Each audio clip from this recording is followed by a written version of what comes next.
મારી વાત સાંભળો ભાઈ, મેં તમારી જોડે વાત કરી નથી ભાઈ, તમારી વાત ના કરો. તમારી વાત નથી. તમારી વાત નથી. તમને સમજ નથી. અરે 5 લાખની વોરંટી કરી છે, નહીં જવાડો. ભાઈને કોઈ ટેન્શન નથી. વચ્ચે કેમ બોલો છો? આ ભાઈ જોડે વાત કરો. તમે કેમ વચ્ચે બોલો? રાખો. 2 કલાક થઈ ગયા, હેરાન થઈ ગયા ભાઈ વાળીને.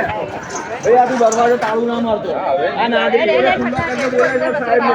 આ બોલાઈ લે, મારી સોસે એટલે ઓળખી જશે. તો બધા બોલજો, જેને જેને તકલીફ પડતી હોય ને બધા બોલજો. શાંતિ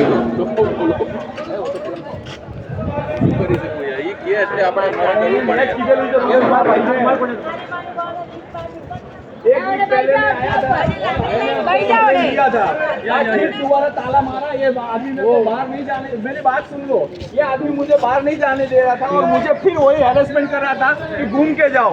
ये सब लोग साक्षी है, पूछो नहीं तो आज फिर क्यों? आज तो मंगलवार है, उस दिन आपने बोला था शुक्रवार है दवाई छांट रहे हैं। मैंने आपको क्या बोले काउंट है?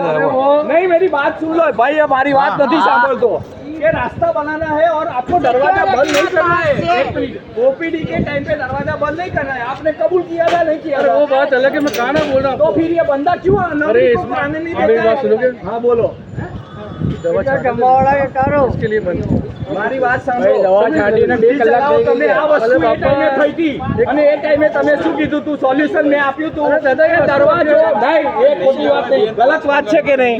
રસ્તો તમે બનાવેલો છે અને ओपीडी ના સમય તમે કેમ બંધ રાખો છો? ओपीडी के टाइम और मैंने आपको बोला था। और दूसरी बात, आपके बड़े साहब ने भी बोला था। देखो बोले थे ने કે એનો મોટા સાહેબે કીધું તું. અરે એ વાત આખી અલગ છે, એ ઓપીડી વાત આખું અલગ છે. અહીંયા દવા છાંટી એટલે બધું બંધ કર્યું હતું, બીજું કઈ નથી. તો માણસોને જવાવાનું બંધ ના કરો તમે. हमारे नागरिकों ने बात नहीं भाई, आप समझे नहीं। लेकिन इसमें ऐसा है कि जो परेशान हो तो परेशान नहीं हो, थोड़ा दवा ध्यान छांटने रखो। का हमको कोई प्रॉब्लम नहीं है। सफाई के लिए 1 नहीं 10 बार दवाई छांटो।